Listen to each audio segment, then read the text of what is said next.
Salud, amigos, tripulantes de nuestra querida, contaminada y única nave espacial. La misma que desde la última vez que nos vimos por estos medios ha dado otra vuelta sobre su eje imaginario y, por supuesto, sigue generando acontecimientos en pleno desarrollo. Y los acontecimientos, ustedes saben que si no estoy de frente y de pie, estamos con alguna persona invitada y saben que nunca es menos que una muy importante persona invitada. Así que nuestra invitada, voy a hacerle poca justicia a su gran currículum. Alicia Castro nació en Bahía Blanca, Buenos Aires, 27 de julio de ciertas décadas. No, del 49. No se preocupe, yo nací en el 41, en plena Segunda Guerra. Es una sindicalista, política y diplomática argentina. Y ojo, ex embajadora ante la República Bolivariana de Venezuela entre 2006 y 2011. Ex embajadora nada menos que ante el Reino Unido entre 2012 y 2015, como así también representante permanente ante la Organización Marítima Internacional. En 1997 fue elegida diputada nacional por la provincia de Buenos Aires a través de la Alianza. Aunque disconforme con el rumbo económico del gobierno, fue la primera diputada en romper con el gobierno de Fernando de la Rúa, combatiendo la reforma laboral impulsada por ese gobierno. Creo que esto honra, ¿eh? Y luego fue reelecta en 2001, esta vez a través del Frente Polo Social que había fundado el sacerdote Luis Farinello, desempeñándose hasta 2005. El 10 de mayo de 2002, mientras la Cámara de Diputados trataba la sanción de una ley sobre quiebra de empresas, Castro se dirigió hacia el estrado del presidente de la legislatura, Eduardo Camaño, y colocó una bandera estadounidense argumentando: si el Congreso se va a limitar a ser la escribanía del Fondo Monetario Internacional, sugiero que los responsables sean honestos y arríen la bandera nacional y procedan a seguir legislando bajo esta bandera. Sensacional. En el marco de su labor como diputada, en noviembre de 2003, presentó un proyecto de ley que finalmente fue sancionado, promoviendo el ingreso de Venezuela al bloque comercial del Mercosur. En 2005, junto a su hija, integró una comitiva que viajó a lomo de mula por la cordillera de los Andes. Esto no es poca cosa, ¿eh? Hasta el límite con Chile, para reivindicar la ruta que cruzó José de San Martín. Iban rumbo al gran encuentro con Simón Bolívar también. Sí. En abril de 2006, el entonces presidente Néstor Kirchner la designó embajadora de Argentina ante la República Bolivariana de Venezuela, cargo que asumió formalmente el 3 de julio de ese año. Entre 2012 y 2015 se desempeñó como embajadora argentina ante el Reino Unido, trabajando principalmente sobre la cuestión de las Islas Malvinas. Una vez más, bienvenida. Muchas gracias. Usted nos conoce, haber sido embajadora aquí no fue casualidad, y bueno, nuestras líneas vuelven a cruzarse. Cuénteme, ¿cómo está su participación en este evento y cómo lo ven desde afuera? Bueno, para nosotros es muy importante estar aquí, porque Venezuela, como sabemos, está sufriendo un linchamiento mediático. Han intentado hacer un golpe de nuevo tipo en Venezuela. Por supuesto, esto viene de mucho tiempo atrás, desde que intentaron hacerle un golpe al presidente Chávez, luego intensificaron las distintas acciones golpistas. Creyeron probablemente que con la muerte de Chávez iban a poder incursionar los Estados Unidos en su apetencia, que es básicamente la apetencia petrolera, la apetencia de los recursos naturales. Y luego últimamente intentaron un golpe en dos tiempos, un golpe por sofocación, movilizando el desabastecimiento de alimentos y de medicamentos, y luego un golpe más clásico de subversión, de violencia enorme en las calles. Y quiero decirle que estamos admirados de que el presidente Nicolás Maduro haya podido controlar esa violencia, terminar con esa violencia salvaje, con un método muy venezolano, que es aumentar la participación popular, muy venezolano a partir de la Revolución Bolivariana. Y eso realmente es sorprendente, así como es sorprendente que haya un bravo pueblo que es capaz de soportar momentos muy difíciles con el bloqueo económico y de seguir apostando por un camino original y propio. Así que venimos a valorar eso. Nosotros estamos muy comprometidos con la causa de la unión de América Latina y el Caribe. Y déjeme decirle que esto no es solamente ideológico o político, ¿no? Yo creo que el gran legado de Chávez ha sido, sin duda, retomar el camino de nuestros libertadores, San Martín y Bolívar, que concibieron originalmente el bienestar de nuestros pueblos basado en dos logros que tenían que ser correlativos: la independencia y la unidad. Sin embargo, por 200 años el concepto de unidad fue soterrado, fue secuestrado por las oligarquías y por los bloques dominantes, y recién con Chávez recuperamos ese discurso histórico y con esa magnífica conjunción que hubo de líderes de izquierda, de líderes progresistas, como los gobiernos Kirchner, Lula, Correa, Evo Morales, Fidel Castro, etc. Y entonces, primero fortaleció Venezuela el Mercosur. Yo presenté un proyecto tempranamente, creo que usted lo citó, en el 2003, para que Venezuela se incorporara al Mercosur, muy consciente de que esto iba a dar un dinamismo extraordinario al Mercosur. Y luego se fundó la UNASUR y luego la Comunidad de Estados Latinoamericanos y Caribeños. Yo lo repito siempre y a lo mejor seguramente usted lo dice muchas veces, pero no me canso de repetirlo, que la Comunidad de Estados Latinoamericanos y Caribeños somos 33 países con 600 millones de habitantes, que vivimos en 20 millones de kilómetros cuadrados, somos el primer productor de alimentos del mundo, tercer productor de energía del mundo, tenemos todos los recursos naturales, 1/3 de agua dulce del planeta, o sea, juntos somos enormemente ricos y poderosos.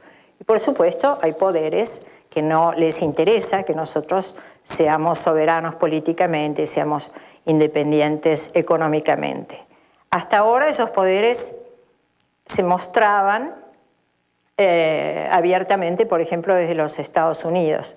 Pero ahora también la Unión Europea está incidiendo en contra del bloque regional y el llamado Grupo de Lima, que es, o como lo llama Jorge Arriaza, y yo coincido, el Cartel de Lima, que es un grupo de presidentes de 13, 14 países que están realmente implosionando el bloque regional y que se han puesto al servicio de los intereses de los Estados Unidos. Vergonzoso, pero es la definición perfecta la que usted ha dado. Aquí siempre hablamos, por lo menos en este programa, ¿no?, con aquel criterio de patria grande, que solamente hemos tenido roces graves cuando hay un partido de fútbol, pero no más allá de eso, ¿no? El resultado es que es decepcionante ver cómo repúblicas que se suponen libertarias, porque fueron nuestros libertadores las que las trajeron, ¿no?, a la vida legal, constitucional, estén haciendo ese juego, ¿no? Sí, a mí me consterna porque Latinoamérica y particularmente la Argentina ha hecho doctrina diplomática, política, con la no intervención, con la no injerencia. La doctrina Drago, por ejemplo. La no intervención, la libre determinación de los pueblos. Y luego hemos progresado justamente en las definiciones constitutivas de la Comunidad de Estados Latinoamericanos y Caribeños, Latinoamérica y el Caribe, región de paz.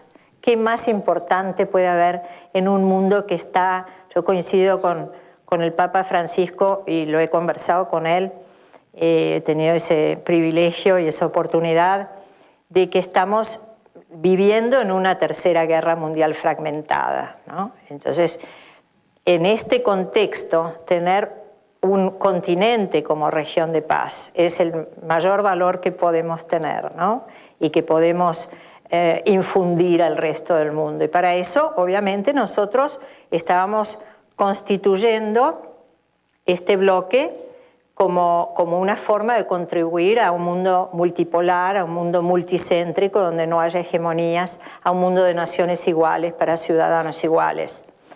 Y bueno, es como usted decía recién, consterna que haya gobiernos de nuestros propios países que se avengan a ser verdaderos agentes de la desintegración regional, como es el presidente de Argentina, Mauricio Macri, como es el presidente de Brasil, Temer, que no fue electo, que llegó al poder en su país con un golpe institucional que le dio a Dilma Rousseff, que un año antes había sido elegida por 54 millones de brasileños. ¿Para qué se dio el golpe? El resultado está a la vista, ¿no? Para que Brasil vaya perdiendo independencia, para poder privatizar empresas públicas y además para quitar derechos laborales y salariales a 200 millones de brasileños. Kuczynski, en Perú, que acaba de salvarse de un impeachment, de ser destituido negociando la impunidad de Fujimori. Presidente Santos, el presidente Peña Nieto, con los niveles increíbles de violencia que hay en México, los carteles, los asesinatos, la desaparición de estudiantes, la muerte de periodistas, en Colombia el paramilitarismo, los ataques a los candidatos de la oposición. ¿Qué credenciales democráticas, qué credenciales de derechos humanos tienen esos presidentes para criticar a Venezuela? Pues parece que es un deporte. Ahora, a ver quién queda mejor con el tío Sam representado por este energúmeno en una cristalería que es el presidente actual, que lo único que le faltaba era comprarse la presidencia, porque uno sabe cómo funciona eso, los que hemos estudiado algunas cositas del papel de los lobbies allá. Yo lo estudié en la Fletcher School, la escuela de los Kennedy, y el lobby es lo que decide. Este hombre hizo el lobby necesario, pero además el problema es que llega a la Casa Blanca, se paga los asesores, se paga la gran campaña, genera una imagen que genera cierta esperanza, y resulta que este hombre además es el comandante en jefe. La Constitución dice que es el comandante en jefe de todos los componentes de las Fuerzas Armadas, ¿no? Y parecería que tiene ganas de jugar al comandante en jefe. Sí, apretar el botón. Apretar, ¿no?, el botón, ¿eh? Sí. Bueno, la verdad es que... ¿Qué escenario manejan ustedes que se pueda decir en un programa como este? Yo me gustaría, con una persona que dice todo tan claramente como usted, me gustaría ser igualmente clara, ¿no? Le aseguro que lo está haciendo muy pedagógicamente. Regálenos su opinión. Hillary Clinton, que tenía mejor fama que Trump, hizo la venta de armas más grande de la historia de Estados Unidos. Siguió con la guerra de Afganistán, confesó que habían armado Al-Qaeda para combatir el comunismo en Afganistán. Fue la gran promotora de la guerra en Libia y del asesinato de Gaddafi. Están matando campesinos en Yemen. También empezó esto con el gobierno de Obama-Clinton. O sea... El Irak de Saddam Hussein funcionaba maravillosamente bien, chiitas al sur, sunitas al centro, que eran los de él, y los kurdos, tranquilitos, con su propio idioma, sus propios medios de comunicación, su propia legislación regional y su propia seguridad. Estuve allí cuando... Han devastado Medio Oriente, han destrozado países, civilizaciones, culturas, familias. Están flotando miles de cadáveres en el Mediterráneo y los Estados Unidos de América se siguen presentando como los campeones de la democracia y los derechos humanos, ¿no? Si lo queremos entender, ¿de dónde viene esta creencia de que pueden tutelar el mundo? Tenemos que remontarnos hace 200 años cuando crearon esa teoría del destino manifiesto, una teoría prácticamente religiosa, porque era la providencia que había destinado a los Estados Unidos a sembrar de sus valores y del American Way of Life por todo el mundo, y luego lo completó Roosevelt con el corolario Roosevelt de que aplicarían el gran garrote, tomado de un proverbio árabe, para quienes no fueran los amigos, es decir, intervenciones militares y facilidades económicas para quienes fueron amigos. Pero la crudeza de este momento, seguramente nos vamos a poner de acuerdo en eso, porque antes teníamos que esperar a lo mejor 20, 30 años para que se desclasificaran documentos secretos para constatar, porque lo sabíamos, pero para constatar que habían participado en 60 golpes de Estado en América Latina, ¿no? Que habían participado en el crimen de Allende, que habían participado en las conspiraciones en Honduras, que habían... Y después le matan a un general disidente junto con su secretaria Ronnie Moffett, le meten una bomba en pleno Estados Unidos, lo vuelan en pedazos porque estaba declarando cosas que realmente sabían. Así es. Contra el golpe contra Allende. Que participaron fueron maestros de torturas en la Escuela de las Américas. Enseñaron a torturar como nunca se había hecho, ¿no? Pero conspiraban y nosotros lo sabíamos y lo sufríamos, como lo sufrimos en Argentina porque apoyaron la dictadura militar, pero teníamos que esperar años para que se desclasificaran los documentos y lo constatáramos. Pero ahora lo dicen, ¿no? Esta visita de Rex Tillerson, que es bien el retorno de la doctrina Monroe, América para los americanos, y hace un circuito casi perfecto, casi pedagógico para describir la doctrina Monroe. Empieza su viaje en Austin, Texas, donde en su universidad, de donde él salió, el canciller de Trump, describe los objetivos de los Estados Unidos para el hemisferio sur, así. Y dice ahí, los militares venezolanos han participado muchas veces y de otras regiones y de otras partes de Latinoamérica han tomado acciones cuando los líderes políticos no supieron hacerlo. Es decir, hace una apología del golpe de Estado. Y luego baja a México, donde no importa que estén construyendo un muro, pero negocia... Un muro que además quiere que lo paguen los mexicanos. Quiere que lo paguen los mexicanos, sí. Quiere que lo paguen los mexicanos. Y el comunicado de la Secretaría de Estado dice, el señor Rex Tillerson va a visitar a sus socios regionales, regional partners, abiertamente. Y el que no esté en la lista no es socio. El que no esté en la lista mensaje indirecto. No es socio. Y luego... nosotros sabemos por muchos vecinos cómo se bajan los pantalones con 7, 9 bases, cediendo el espacio aéreo, marítimo, terrestre. Y haga lo que haga un soldado allí, así cometa violaciones de un familiar del presidente, no lo pueden juzgar, tienen que entregarlo a su cadena de mando. Así es. Y en Argentina también hablaron de Venezuela. Macri no debiera permitir nunca que un canciller de los Estados Unidos siquiera opine sobre nuestra región, muchísimo menos que proponga un golpe de Estado, ¿no? Y inmediatamente negociaron que van a poner bases de la DEA en Argentina, en la provincia de Misiones, en la triple frontera de Brasil, Paraguay y Argentina, lo cual, por supuesto, es gravísimo porque ya sabemos cómo opera la DEA, se aumenta el narcotráfico, la delincuencia y es objeto de maniobras políticas y militares. Hay una alianza estratégica, ¿no? Ya que tocamos el tema, porque el mayor productor de cocaína del mundo y otras hierbas es Colombia y el mayor consumidor es Estados Unidos. Si le cortamos eso, un par de millones de estadounidenses se vuelven locos por el síndrome de abstinencia, ¿no? Para empezar. Ha demostrado la política contra el narcotráfico de los Estados Unidos es una ficción, ¿no? Es en realidad una excusa al narcotráfico como la creación de un enemigo interno para habilitar el monitoreo político y económico y militar de los Estados Unidos. Así que así terminó el viaje de Rex Tillerson ha vuelto con el gran garrote a opinar sobre lo que tiene que hacer. Y sí, es lamentable que haya presidentes en la región que lo habiliten, en lugar de estar promoviendo esa magnífica comunidad de estados latinoamericanos y caribeños como un ejemplo de paz. ¿Qué se siente políticamente en Buenos Aires, que no es toda Argentina? Argentina es muy compleja, muy grande y muy compartimentada con sus peculiaridades regionales, lo sabemos.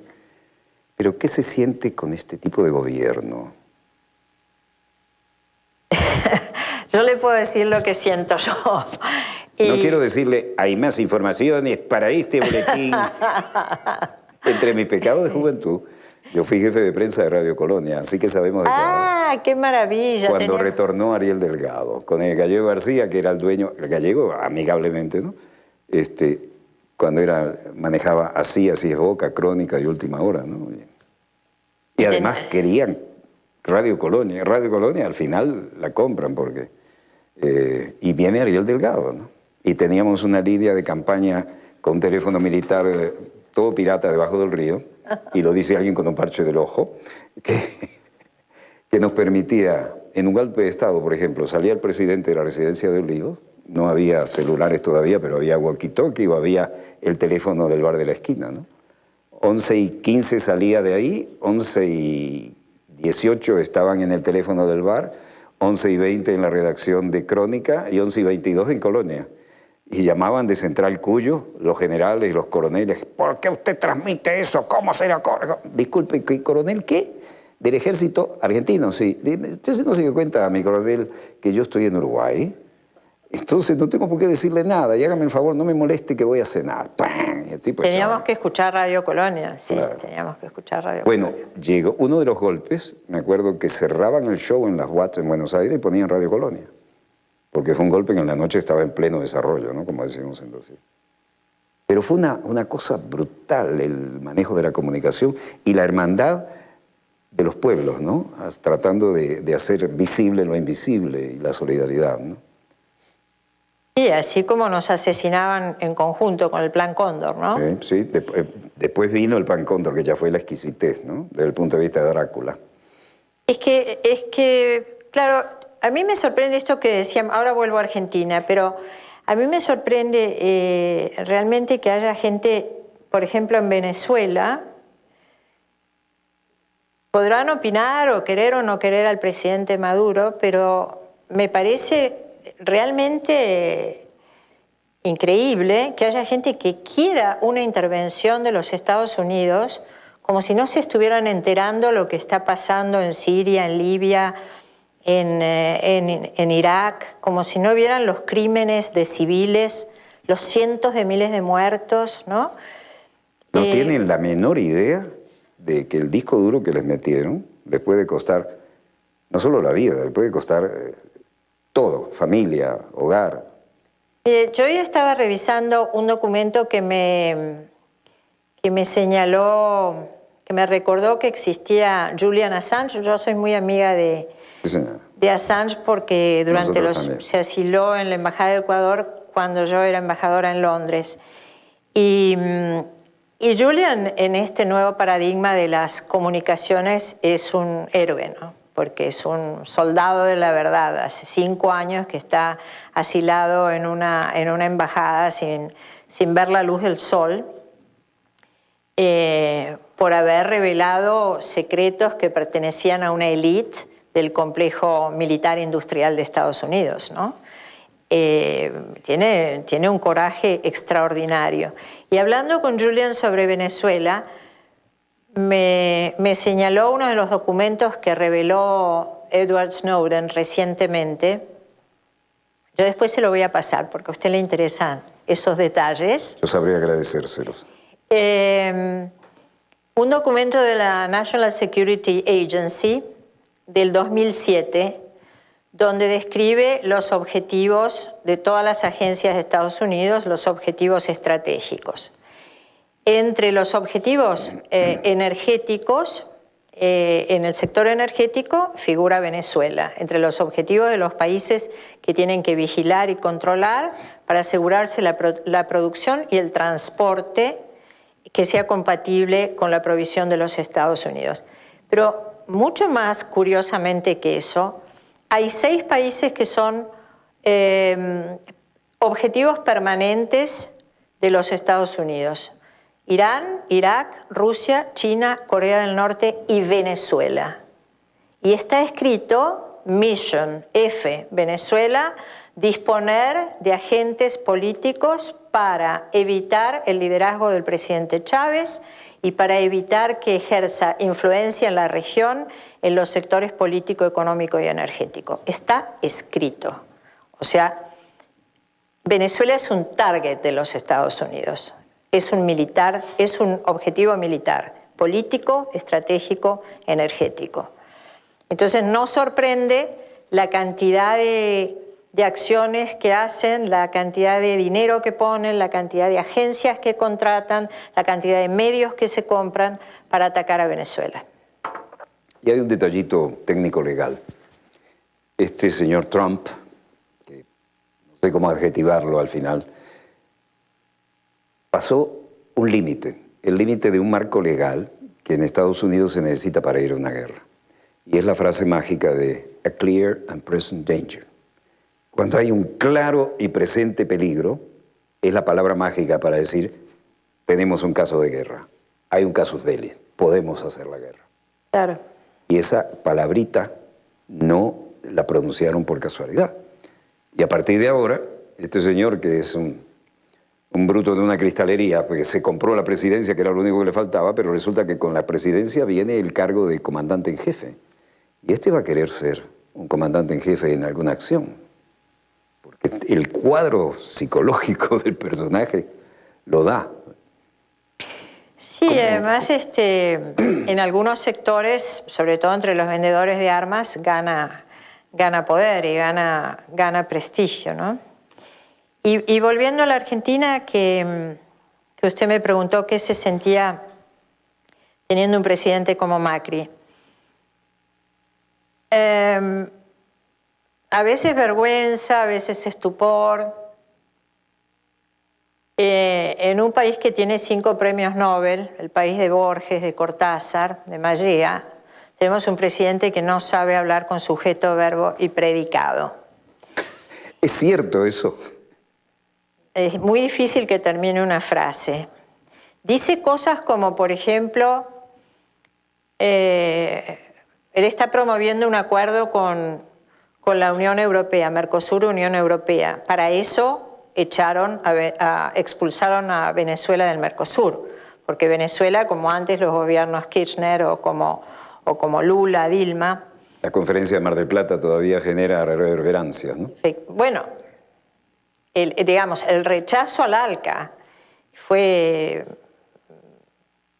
Nosotros tenemos un amigo común, Luis Bilbao, sí, sí, que menciona el rechazo al ALCA, él describe el rechazo al ALCA como la derrota estratégica más importante de Estados Unidos después de Vietnam. Y se puede entender, porque el ALCA hubiera impuesto el control y la dominación económica sobre nuestros países, ¿no? Y fue histórico esa cosa, esa fue una gesta maravillosa. El liderazgo de Chávez fue ahí, iluminó ese escenario. Todavía recuerdo a Kirchner tratando de disimular que estaba a las carcajadas con las... Sí, estaban muy felices porque era un encuentro verdadero. Eran como los muchachos traviesos que al final lograron... Había esperado tantos años esa independencia, ese espíritu realmente de libertad, de emancipación, de decir por qué. Estaba presionando de todas partes del mundo. Y Chávez, Lula y Kirchner, como Chávez en ese momento describió, los 3 mosqueteros, ahí hicieron un rechazo muy contundente al ALCA y una gran lección para nuestros pueblos que se sintieron, por supuesto, realizados y felices. Y ahora, bueno, expulsaron a Venezuela del Mercosur para firmar un acuerdo entre Mercosur y la Unión Europea, que puede ser tan negativo para nuestras empresas y para nuestras industrias y para nuestros trabajadores como fue el ALCA, ¿no? En ese contexto, Macri va a Europa y dice, para nosotros es muy natural firmar un acuerdo con la Unión Europea porque todos los latinoamericanos somos descendientes de europeos. Y uno dice, ay no, Dios mío, por favor. No tenemos raíces. No solo no tenemos raíces. No hay Machu Picchu. No hay imperio incaico, Evo Morales no es el presidente de Bolivia, o sea, es realmente como hace un alarde de ignorancia y a veces, yo no creo que sean inocentes esas cosas que dicen, ¿no? Porque, por ejemplo, para el bicentenario de nuestra independencia, antes nosotros lo celebrábamos con líderes de la región. ¿A quién invitó? Al rey de España. Y frente a la casa de Tucumán, la casa histórica donde se celebró el Acta de la Independencia, cuando San Martín estaba presionando a los asambleístas y al Congreso de Tucumán para que declararan la independencia y poder armar el ejército de los Andes, lo tenía preparado, y cruzar a liberar a Chile, porque siempre nuestro plan tiene que ser continental o no funciona. Y nosotros fuimos una vanguardia en el espíritu americanista, porque no declaramos, como la gente suele repetir, la independencia de las Provincias Unidas del Río de la Plata, sino la emancipación de las Provincias Unidas de Suramérica. Y esa declaración se firmó en español, en quechua y en aymara.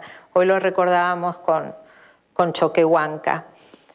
Y hubo una gran fiesta y una gran felicidad. Y en cambio, en el Bicentenario, el presidente Macri le dijo: querido rey, al rey de España, me imagino que las personas que firmaron el Acta de la Independencia se habrán sentido muy angustiados de separarse de España. La verdad que viene como a borrar nuestra historia, ¿no? Y a borrar nuestros sueños. Y a denigrar de ella, ¿no? A denigrarla, exactamente. A denigrar nuestra historia. Una historia plena de heroísmo y de idealismo, ¿no? Y de fraternidad, de patria grande. Así es. Y luego están además creando ahora, no nos olvidemos que, por ejemplo, la familia Macri pertenece a aquellos aliados económicos de la dictadura cívico-militar. Ajá. La familia Macri tenía 7 empresas cuando empezó la dictadura militar, y cuando terminó la dictadura en 1983 tenía 47 empresas, y el ministro Cavallo, un ministro de muy triste fama, Yo lo creo que sí. había estatizado la deuda privada de los Macri. La pagamos todos, la deuda privada de la familia Que además Macri. ya era 800% más a favor de los Macri, ¿no? La dictadura, por eso siempre decimos cívico-militar, y falta juzgar a los responsables económicos, porque no eran un grupo de militares sádicos, aunque también lo eran. Era un plan sistemático para eliminar a los dirigentes sociales, estudiantiles, sindicales que hubieran resistido la aplicación de un modelo de desguace, ¿no? Y este equipo que está en el gobierno, aparte de que son evasores, el presidente es el único de los mandatarios que apareció en los Panama Papers que sigue en su cargo. Los ministros, en los Panama Papers. Los ministros, ¿Ese acierto entonces? El ministro ¿apareció? de Hacienda formaba consorcios de empresas en los Paradise Papers. O sea, es bastante complicado tener un equipo económico que ellos mismos evaden, ¿no? Es triste.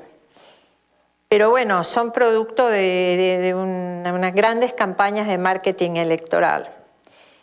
Pero lo que... Usted está seguramente familiarizado con una reacción de unos cantitos que aparecen en... Ah, sensacional. Lo que pasa es que no me atreví a ponerlo acá por respeto a su investidura, ¿no? Pero aquí, además con coreografía, ¿no? Mauricio Macri, Es buenísimo el resultado. A mí me... Es que es una catarsis. Es una catarsis. Y sabe que me parece un fenómeno muy interesante porque Mauricio Macri ha usado mucho marketing electoral, ¿no? Tiene este personaje Durán Barba y usan Big Data también, que es una especie primero de percepción de cuáles son las tendencias emocionales. Todos los perfiles. Los perfiles los distinguen. Coetáneos y clases, categorías sociales, culturales. Imponen determinadas tendencias emocionales, slogans, no ideas, emociones, tendencias. Y ahora está siendo castigado desde allí, porque no es un gobierno de ideas, no tienen ideas, no expresan ideas, no son políticos, son CEOs de empresas. Y es curioso, nosotros los políticos estamos siempre tratando de darle inteligibilidad a la política, de dar la batalla de las ideas, de hacer discursos que sean más completos. Pero sí estábamos preguntándonos hasta cuándo este pueblo va a soportar esto que está sucediendo, ¿no? Yo no lo llamo neoliberalismo, Walter, porque me parece como una palabra demasiado hasta elegante, ¿no? Yo creo que es fascismo económico porque vuelven como en la dictadura a planificar la miseria y para eso tienen que dar palos, pues hay mucha represión, hay más de una docena de presos políticos. ¿Una docena ya? Sí, una docena de presos políticos. Pero no son cualquier preso político, ¿no? No, un ex vicepresidente, un ex ministro, un líder, Luis de Lía, un dirigente social muy importante, que fue también diputado nacional. Prisión preventiva, sin causa y sin sentencia, presos. Caramba, es un gobierno de facto, ¿no? En ese aspecto, no. Se lleva la Constitución por delante. Se lleva la Constitución por delante, sí. Se lleva varios capítulos del Código Penal. Yo creo que esto parece una reacción cuando, en épocas, que no quiero comparar, pero épocas que se dieron, ¿no? Por ejemplo, Pérez Jiménez aquí, gobierno nacionalista, militar, pero con un desarrollo espectacular y cosas concretas. Teníamos con Juan Pablo Pérez Alfonso, un genio absoluto, que los gringos se lo quisieron llevar para la NASA y todo. Y el hombre sí colaboró, pero digo, no, ciudadano. Hágase ciudadano estadounidense y tiene garantizado el premio Nobel. No, muchas gracias. Incluso su viuda me menciona allá en los países nórdicos cuando lo van a cremar, ¿no? Pero paralelamente desarrollaban también en Argentina la tecnología. Y Estados Unidos hablaba del peligroso eje Caracas-Buenos Aires. Ah, claro. Ahora, ¿qué pasa? ¿Podríamos llegar a algún futuro a poder bailar pegados un buen tango? No se ve nada previsible, ¿no? Bueno, es digamos, nosotros estamos destinados, ¿no? Chávez hablaba mucho del eje Caracas-Brasilia-Buenos Aires, incluso a veces juntos hemos pensado que tendría que haber un tren que recorriera, que uniera Caracas con Buenos Aires, ¿no? Y hacíamos distintos trazados, como trazábamos tantos sueños y tantas esperanzas de unidad por tantos medios. Pero volviendo al cantito, el cantito... ¿Se acuerdan de la mamá de una manera muy rítmica? Y además lo bailan, ¿no? Se acuerdan de la mamá. Alguien lo tendría que decir acá, yo no lo voy a poder decir, pero es Mauricio Macri, la P que te parió. Que es un insulto muy argentino. Yo diría muy rioplatense. Muy rioplatense, pero que es una cosa que cuando es con mucha rabia, ¿no? Visceral. Bronca, como decimos nosotros. Cuando es visceral, ¿no? Es un insulto duro. Y marca un límite después del cual... Y marca un límite, se dice una vez a una persona, ¿no? La tal que te tal, y punto, es el fin. Y es muy curioso que el hartazgo del pueblo, sobre todo que se están tratando leyes laborales y previsionales muy malas, se mataron a 2 manifestantes jóvenes que estaban apoyando la causa mapuche. ¿A los mapuches otra vez? Ah, bueno. Hay un gran, en esta necesidad de crear un enemigo interno para volver a la doctrina de seguridad nacional, que fue la doctrina de la dictadura, para poner a las Fuerzas Armadas. Las Fuerzas Armadas obviamente no están destinadas al control de la seguridad interior, está contra la ley, están preparados para combatir el enemigo. Entonces necesitan inventar un enemigo interno que han inventado mapuche.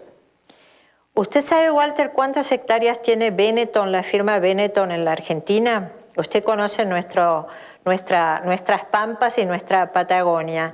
¿Cuántas hectáreas cree que puede tener Benetton en la Argentina? No me atrevo. Alguna vez me dijeron una cifra, me pareció insólita. ¿Cuál era? Cientos de miles de... 900.000 hectáreas. Es el mayor propietario después del Estado Nacional y de las provincias. Bueno, 900.000 900.000 hectáreas, o sea, media Patagonia Argentina. Benetton, el italiano Benetton, la firma Habían dicho Benetton. algo de $500.000 para arriba y me pareció monstruoso.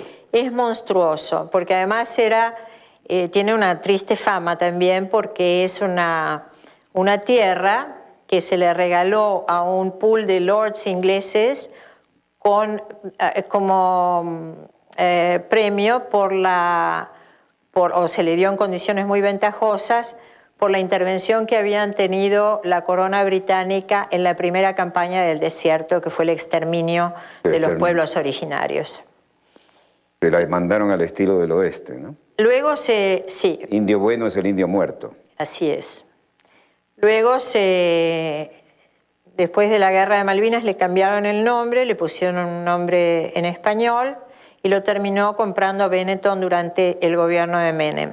Dentro de esa estancia, Leleque, de una de las estancias, tiene un destacamento de la Gendarmería y uno de la Policía. Y desde allí... Gendarmería aquí es un cuerpo militarizado, ¿no? Se equivaldría, con todo respeto, parecería acercarse a la Guardia Nacional. Ajá. Ese es el concepto para nuestra audiencia, ¿no? Pero... Y tienen... Una policía federal, además, ¿no? De cobertura nacional. Desde allí impulsan racias, persecución de 20 familias mapuches que están reclamando con mucha modestia y con mucha legitimidad sus territorios ancestrales.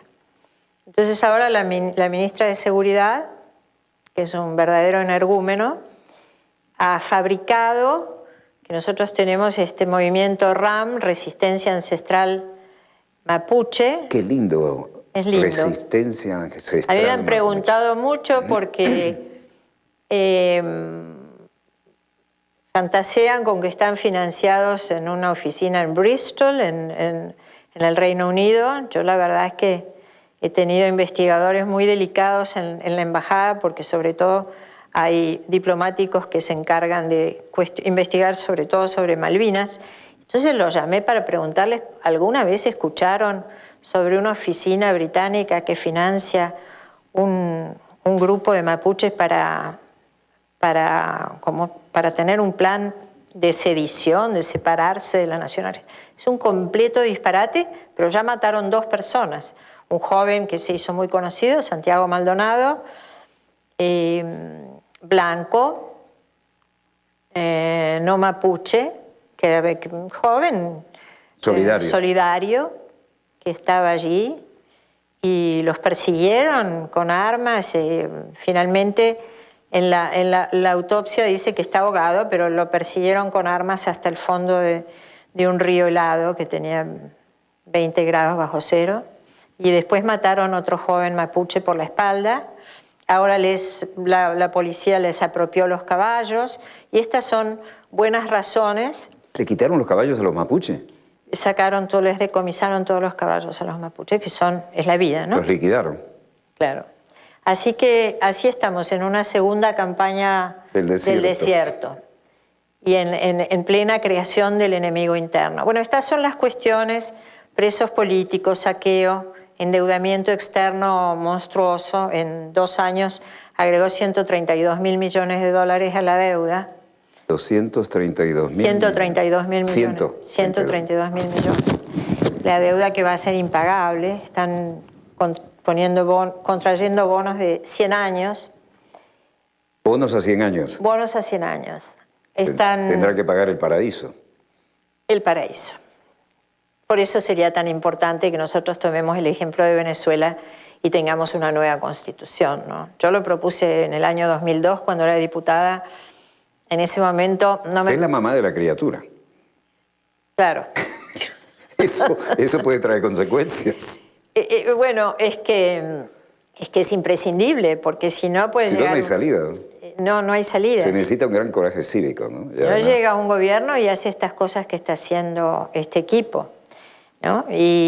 Pero la gente empezó con este canto en las canchas Es la catarsis que hacen en los estadios. Muy es pegadizo, Mauricio Macri, la. Mauricio Macri. Y además la bailan, ¿no? Más o menos, nosotros no bailamos tanto como ustedes, ¿eh? ¿Perdón? Es así, es con la mano. Nosotros no somos tan, no movemos las caderas.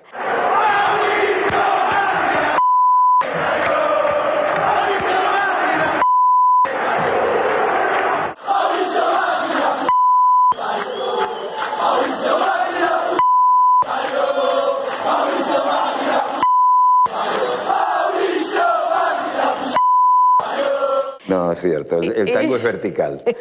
Sí, son movimientos verticales. Entonces Y con el árbitro... debido respeto, el tango número 1 es la comparsita y es uruguayo, como Gardel. ¿Usted baila el tango? ¿Eh? ¿Usted baila el tango? Según con quién. Pero es el hombre el que lleva, así que... Por eso, hay veces que es un placer llevar.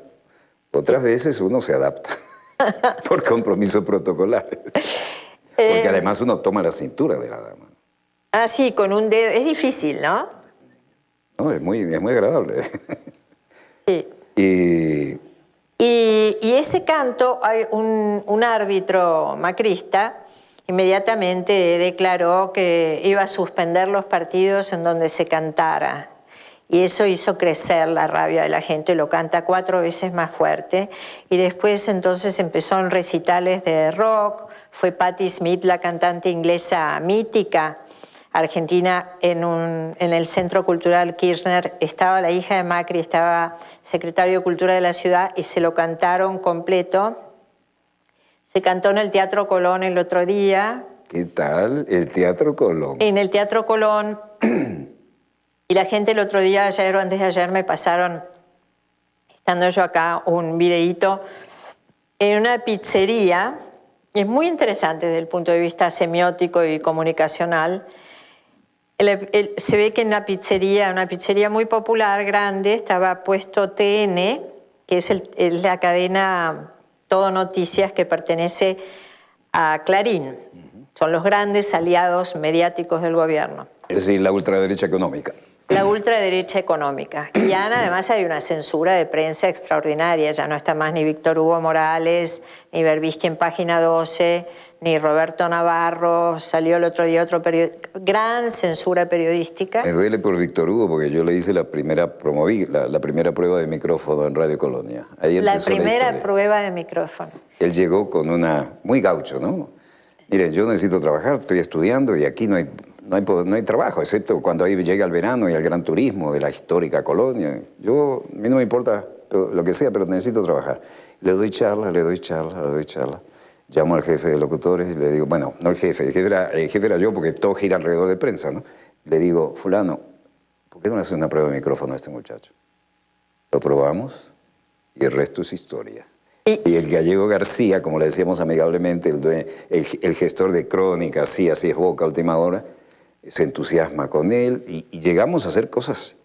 Por ejemplo, una radio del interior, ¿no? Como Radio Colonia, automovilismo desde Monza, fútbol desde Europa, todo el fútbol del Río de la Plata y además todo lo que fuera deporte se cubría en un fin de semana intensísimo, ¿no? Ahí empieza Víctor Hugo. Y después da el salto a Buenos Aires. ¿Y siguen siendo amigos? Sí, cómo no, cómo no. ¿Han hecho algún reportaje? No sé, Víctor Hugo, si estás escuchando esto, porque además te lo van a contar, porque en Buenos Aires todo se sabe y además tenemos una enorme audiencia que nos honra en el sur, por los viejos tiempos. Cuando quieras. Bueno, sí, hubo una transmisión de la zona árabe, el Lejano Oriente, que estaba Víctor Hugo y Maradona. Así que bueno, estaban en esta pizzería pasando TN y la gente empezó a gritar, sacá TN, te lo pido por favor, con el mismo ritmo de Mauricio Macri. La.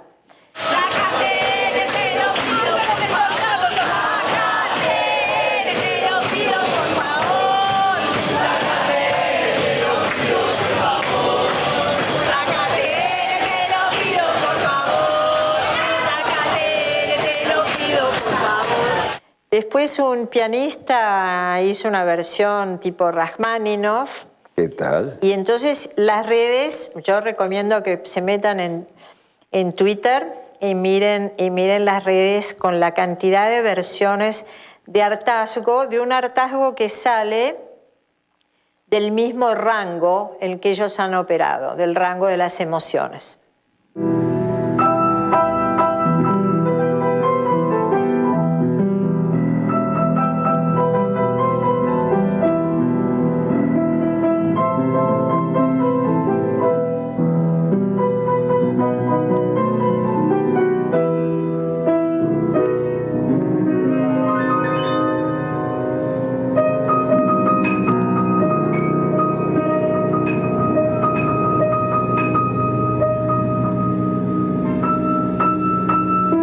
Interesante, ¿no? Esto es algo más que catarsis, eso es una masa crítica que no va a ceder. Yo creo que no y espero que no, y creo que no, obviamente, gente, eso atraviesa las edades, las clases sociales y los partidos políticos, porque la gente en el Colón, en las canchas, en las pizzerías, obviamente, no es que sean... En las canchas todo el mundo hace catarsis y dice cualquier barbaridad, ¿no? Es una terapia. Pero ya en una pizzería en el Río de la Plata algo importante. Y que la gente identifique también lo que es el medio de comunicación con el gobierno, ¿no? Tan pegados, tan identificados. Nuestro querido coordinador me dice que se nos fue el tiempo. ¿Tan rápido? Realmente.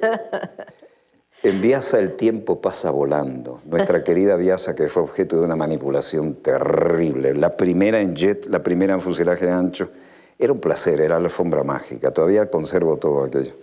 Y un neoliberal que se decía de izquierda la entregó miserablemente a una aerolínea española que estaba quebrada. Solo con el edificio que tenía en cada principal capital se compraba otra aerolínea. Y con los simuladores que teníamos acá, venían hasta de Europa a hacer simulador acá.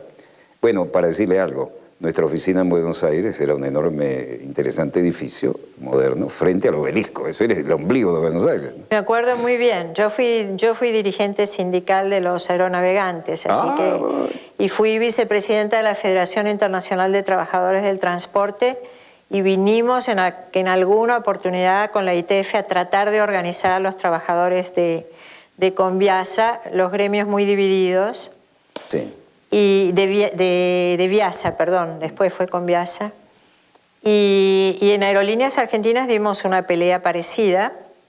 Menem la privatizó también con españoles, estuvo a punto de quiebra y la logramos salvar. Y luego el gobierno Kirchner la restatizó.